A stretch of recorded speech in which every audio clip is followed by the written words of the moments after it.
अच्छा, तो स्टोरी शुरू होती है हमारी हीरोइन सैरंग से। वो किंग होटल में इंटरव्यू देने आती है। रूम में घुसते ही उसकी हील टूट जाती है, लेकिन वो हवा में नहीं आती, कॉन्फिडेंस के साथ अंदर जाती है।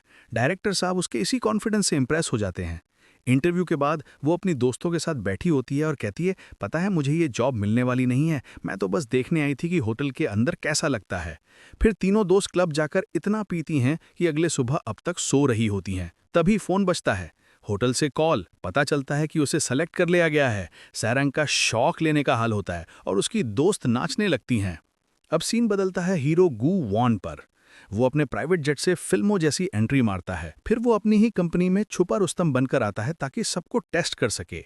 कोई उसे पहचानता नहीं है, सब उसे बेइज्जती से काम देते हैं। लेकिन जब वो खुद को चेयरमैन का बेटा बताता है, सबकी हंसी उड़ जाती है और वेलकम करने लगते हैं। फिर वो अपने पापा और स्टेप बहन हवारन के साथ बैठा होता है। वो कहता है, मुझे यहाँ नहीं रहना, मैं यूके वापस जाऊंगा। पापा उसे डांटते हैं तो वो रूम से निकल जाता है।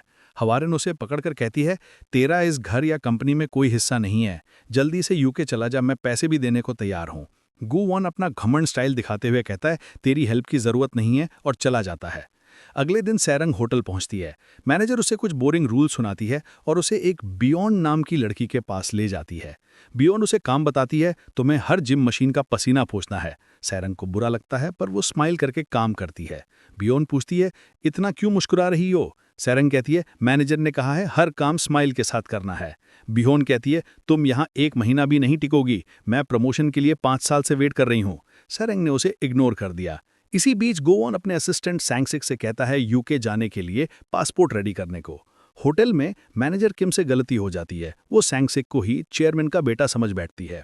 जिम में एक आदमी सैरंग को गंदी नज़रों से देखता है और बियॉन्ड को उसके लिए एक गंदा लेटर देने को कहता है।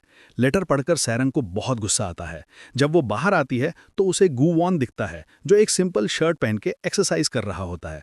वो समझती है यही वो आदमी है और उसे झड़ियाँ लगाकर चली जाती है। गू वॉन कन्फ्यूज्ड रह जाता है और चिल्लाता है, क्या प्रॉब्लम है तुम्हें? तभी उसकी स्टेप बहन हवारंग आती है और कहती है, ये मेरा होटल है, यहाँ स्टाफ से ऐसे नहीं बोलते। फिर वो जिम के इंस्पेक्शन करने लगती है और सैरंग से एक क्वेश्चन पूछती है। सैरंग तुरंत सही जवाब देती है। हवारंग इम्प्रेस होकर उसे लॉबी में ट्रांसफर कर देती है। सब लोग शॉक्ड रह जाते हैं और मैनेजर किम तो जेलसी से हाथ में हाथ दबाकर रह जाती है। टाइम स्किप 3 साल बाद सैरंग को प्रमोशन मिल चुकी है। गू वॉन ने ग्रेजुएशन पूरी कर ली है और सैरंग का एक बॉयफ्रेंड बन गया है, गोंगयून नाम। सैरंग की एक दोस्त की भी शादी हो गई है। गू वॉन को एक लेटर मिलता है जिसमें उसकी माँ के बारे में कुछ इन्फॉर्मेशन होती है। वो तुरंत सैंगसिक को कॉल करता है और कहता है, पैक आवर बैग्स, हम कोरिया वापस जा रहे हैं। कोरिया पहुंचकर वो अपने पापा से कहता है, अब मैं नहीं जाऊंगा, मैं यहीं रहूंगा, होटल में काम करूंगा। इसी बीच सैरंग अपनी दोस्तों के साथ पी रही होती है और वो उसे उसके बॉयफ्रेंड का नाम लेकर टीज कर रही होती हैं। गू वॉन होटल पहुंचता है और उसे याद आता है कि उसने अपना फ़ोन रूम में छोड़ दिया है। अरे मेरे डॉक्यूमेंट्स भी तो वहीं हैं। वो फ़ोन लेने अपने रूम की तरफ भागता है। उसी वक्त सैरंग बाथरूम में होती है। उसे एक रिमोट मिलता है। वो बटन्स दबाती है, टीवी स्क्रीन ब्लरी और क्लियर होती रहती है। जैसे ही वो ऐसा कर रही होती है, गू वॉन अंदर घुस जाता है। दोनों एक दूसरे को देख के फ्रीज हो जाते हैं। गू वॉन जल्दी से निकल जाता है और सैरंग अंदर से दरवाज़ा लॉक कर लेती है। गू वॉन कहता है, मुझे अपना फ़ोन चाहिए, दरवाज़ा खोलो। सैरंग हाथ पैर जोड़ के दरवाज़ा खोलती है। गू वॉन उसे घूरता है और कहता है, मैं तुम्हें पहचानता हूं ना? सैरंग चीख कहती है, नहीं, मैं आपको नहीं जानती। शर्मिंदगी से वो जल्दी से निकलना चाहती है, लेकिन गू वॉन उसे फॉलो करता है। रुको, मैंने बात खत्म नहीं की, कहाँ जा रही हो? सैरंग पूछती है, आप क्यों मेरे पीछे पीछे आ रहे हैं? गू वॉन काउंटर करता है, तुम इतनी तेज क्यों भाग रही हो? फिर वो उसे और गौर से देखता और चिल्लाता है, अरे याद आया, तुम वो जिम वाली लड़की हो। सैरंग कहती है, क्या बकवास कर रहे हो? फिर थोड़ी देर में उसे याद आता है, अरे हाँ, अब याद आया, आप वही हो ना जो वो टाइगर वाली टी शर्ट पहने थे, आप वो हरामी हो। गू वॉन चिल्लाता है, तुम्हारी हिम्मत कैसे हुई मुझे हरामी कहने की? और तुम मेरे रूम में क्या कर रही थी? ऐसे कि मेरा बाथरूम यूज कर रही थी? सैरंग डिफेंसिव होकर कहती है, मैंने जानबूझकर वहीं किया। गू वॉन इंसिस्ट करता है, ठीक है, तो उस दिन के लिए और आज के लिए मुझसे माफी मांगो। सैरंग कहती है, सुन लो, मैं आज के लिए माफी मांग लेती हूँ पर उस दिन के लिए कभी नहीं मांगूंगी। दोनों की आर्गुमेंट फिर से शुरू हो जाती है। फिर गू वॉन अपनी बहन हवारंग से मिलने जाता है, जो उसके डॉक्यूमेंट्स चेक कर रही होती है। वो कहती हैं, ये डॉक्यूमेंट्स काफ़ी नहीं हैं, तुम्हें फैमिली रजिस्ट्री डॉक्यूमेंट्स लाने होंगे। गू वॉन कहता है, यार हम फैमिली हैं, इतनी पेपर वर्क की क्या ज़रूरत है? हवारंग कहती है, रूल्स रूल्स होते हैं, डॉक्यूमेंट्स लाओ। गू वॉन फ्रस्ट्रेट होकर कहता है, ठीक है, ला कर दूंगा। जब वो जाता है तो हवारंग कहती है, 2 कॉपी लाना। बाहर सैंगसेक वेट कर रहा होता है। मैनेजर किम आती है और सैंगसेक को ही चेयरमैन का बेटा समझ बैठती है। वो उन्हें बताती है कि वो इनॉग्रेशन सेरेमनी होस्ट करने वाली है। सैंगसेक ऑकवर्डली कहता है, डिनर पर चलते हैं। मैनेजर किम एक्साइटेडली कहती है, हाँ बिल्कुल, मैं बिल्कुल तैयार हूँ। सैंगसेक का चेहरा देखने लायक होता है। बाद में इनॉग्रेशन सेरेमनी शुरू होती है। मैनेजर किम स्टेज पर गू वॉन को बुलाती है। जब गू वॉन सैंगसेक के साथ अंदर आता है तो सैरंग उसे देख के शॉक्ड हो जाती है। उसका मुंह खुला का खुला रह जाता है। उसे रियलाइज होता है कि ये तो उनका नया बॉस बनने वाला है। मैनेजर किम की भी हालत खराब हो जाती है क्योंकि वो तो सैंगसेक को मिस्टर गू वॉन समझ रही थी। अपनी स्पीच में गू वॉन कहता है, मैं आज से यहाँ काम करूंगा। सेरेमनी के बाद मैनेजर किम सैरंग से कहती है बुके लेकर मिस्टर गू वॉन को वेलकम करने को। सैरंग डर डर कर स्टेज पर जाती है, अपना चेहरा बुके के पीछे छिपाकर। गू वॉन बुके को हटाकर उसका चेहरा देखता है और मुस्कुरा के कहता है, फिर मिल गए ना हम। सैरंग फोर्स स्माइल के साथ उसे वेलकम करती है। फिर सीन आता है जब गू वॉन अपने कैबिन में सैंगसेक और सैरंग के साथ होता है। सैंगसेक कहता है, आप दोनों की एक प्रोमो शूट होने वाली है। सैरंग उसे फॉलो करती है लेकिन गू वॉन उसे रोक के कहता है, तुमने कहा था कभी मुंह दिखाएगी नहीं। सैरंग कहती है, मैं कोशिश करूंगी आपसे दूर रहने की। फिर गू वॉन उसे जिम वाले इंसिडेंट के बारे में फिर से पूछता है, तुमने मुझे हरामी क्यों कहा था। सैरंग कहती है, आप जैसे आदमी ने मुझे वो गंदा लेटर भेजकर रात बिताने की बात कही होती उसे मैं और क्या कहती। ये सुनकर गू वॉन को गुस्सा आता है, मैं ऐसा कभी नहीं करता, और वैसे भी तुम मेरी टाइप ही नहीं हो। क्या तुमने उस दिन मेरा चेहरा देखा था। सैरंग कहती है, नहीं चेहरा नहीं देखा, पर हाँ वो टाइगर प्रिंट वाली टी शर्ट जरूर देखी थी जो आपने पहनी थी। गू वॉन चिल्लाता है, कितने लोग टाइगर प्रिंट पहनते हैं, हर किसी को देख के तुम मुझे ही समझोगी क्या। तब जाके सैरंग को एहसास होता है कि शायद उससे गलती हो गई है।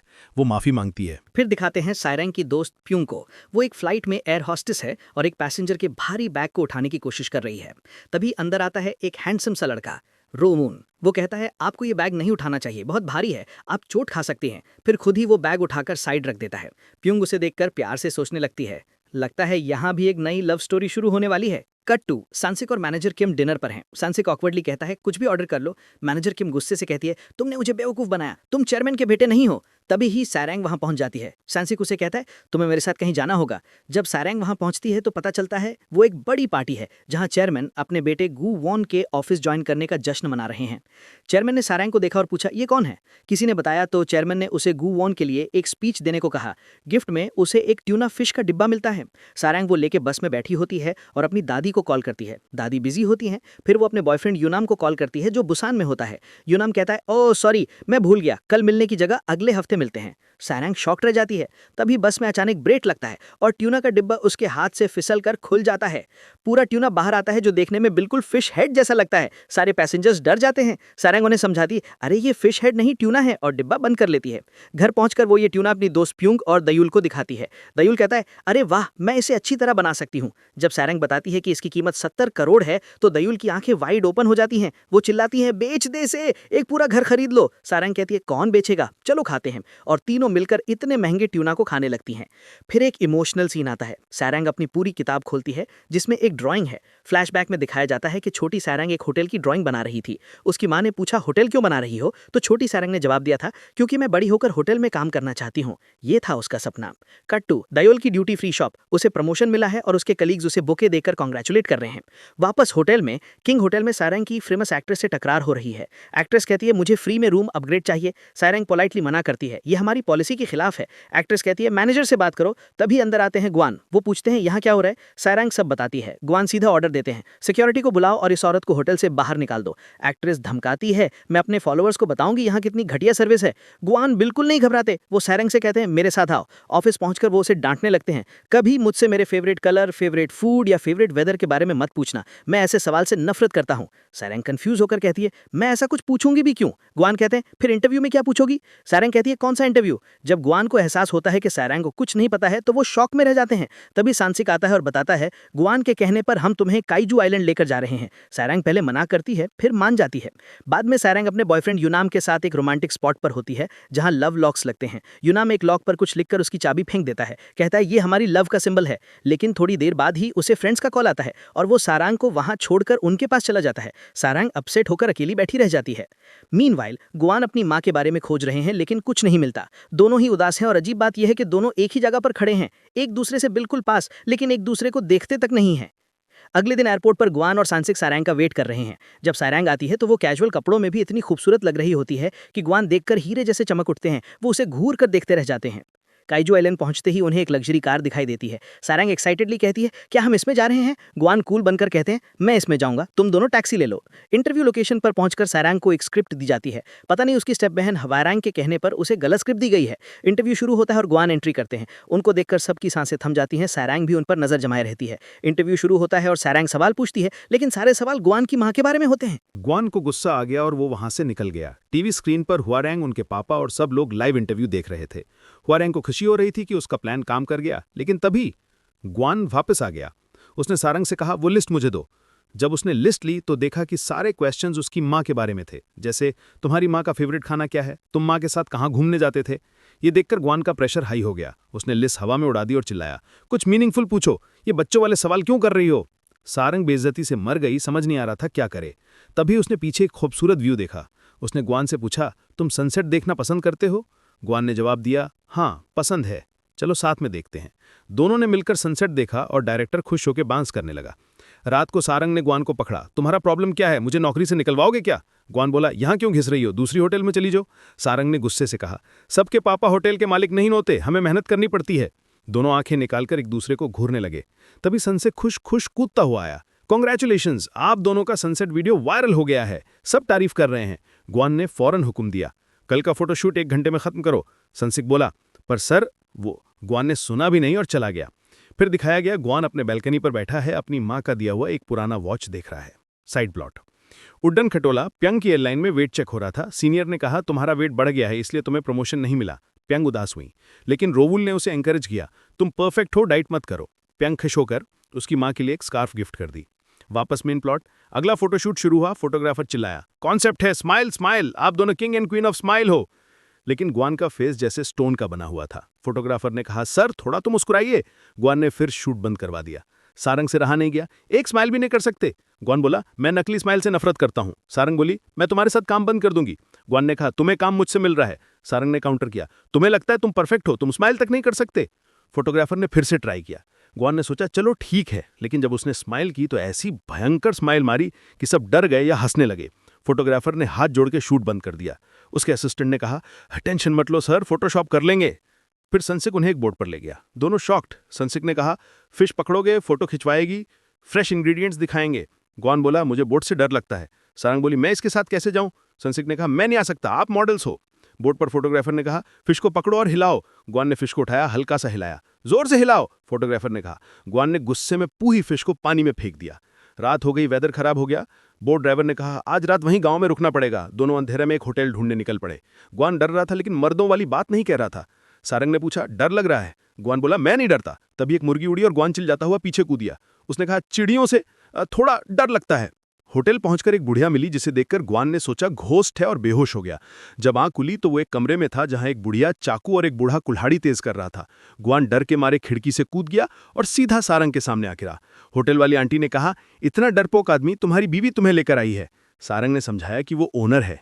रात को डिनर पर दारू आई। सारंग ने कहा, इसको माफ देना, ये पी नहीं सकता। ग्वान की को हर्ट हुई, मैं पी सकता हूं। दोनों ने पीना शुरू किया। पहला सिप लेते ही दोनों की आंखें खुल गई, लेकिन झगड़े में ज्यादा पी ली। नशे में ग्वान ने कहा, तुम मेरे सामने मत हंसो, मैं काम नहीं कर पाता। सारंग ने उसे माथे पे थप्पड़ मारा और कहा, मैं इसलिए हंसती हूं ताकि लोग खुश रहें। सुबह उठकर सारंग अपनी सॉक्स उतार रही थी कि ग्वान के ऊपर गिर गई। पता चला होटल वालों ने उन्हें कपल समझकर एक ही रूम दे दिया था। फिर दोनों बाइक पर घूमने गए और क्लोज हुए। वापस आते वक्त एक आंटी ने उनसे पैसे मांगे। सारंग ने समझी ये तो स्कैम है। ग्वान ऑनलाइन पे करना चाहता था, पर आंटी को सिर्फ कैश चाहिए था। ऑफिस वापस जाकर ग्वान सारंग की स्मेल वाली फोटो देख रहा था। अचानक उसे एहसास हुआ, अरे हमें तो इससे प्यार हो गया है। वो खुश होकर कुकीज लेके सारंग से मिलने गया, लेकिन जाते ही देखा कि सारंग किसी लड़के को झप्पी दे रही है। वो उसका बॉयफ्रेंड यू नाम था। ग्वान का दिल टूट गया और वो वापस चला गया। असल में सारंग उसी समय अपने बॉयफ्रेंड को ब्रेकअप कर रही थी। उसने कहा, तुम्हारे लिए तुम्हारे फ्रेंड्स ज्यादा इंपॉर्टेंट हैं।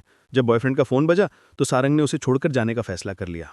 ग्वान गाड़ी में बैठा अपसेट था। उसने सोचा, क्या मैं जेलस हो रहा हूँ? गुस्से में उसने कुकीज का बॉक्स कार से फेंक दिया। तभी पुलिस वाला आया। उसने कहा, लाइसेंस दिखाओ और ये उठाओ। गर्लफ्रेंड के लिए लाए थे ना? ग्वान ने मना किया, लेकिन फिर पुलिस के साथ बैठकर वही कुकीज खाने लगा और पूछने लगा, आपको कैसे पता? इसी बीच किंग द लैंड की नई मैनेजर सारंग को लेने आई। मैनेजर किम जेलसी से जले जा रही थी। सारंग ने नई यूनिफॉर्म पहनी और बहुत प्रिटी लग रही थी। उसे बताया गया ये एक ड्रीम जॉब है। जब सारंग को ग्वान से मिलवाया गया तो ग्वान उसकी ब्यूटी देखकर हीरे जैसे चमक उठा, लेकिन कूल बन के बोला, तुम्हें मैनर्स सीखने होंगे। सारंग ने पोलाइटली कहा, I will do my best. Background में लोग गॉसिप कर रहे थे, इसको डिग्री भी नहीं है, यहाँ कैसे आ गई? और लास्ट में ग्वान की स्टेप बहन हुआरंग सारी डिपार्टमेंट्स घूमकर सबको डराती हुई सेल्स बढ़ाओ और एक शेफ को एक छोटे से दाग के लिए निकाल दिया। आगे क्या होगा पता नहीं, लगता है ये प्यार का सिलसिला अभी शुरू हुआ है।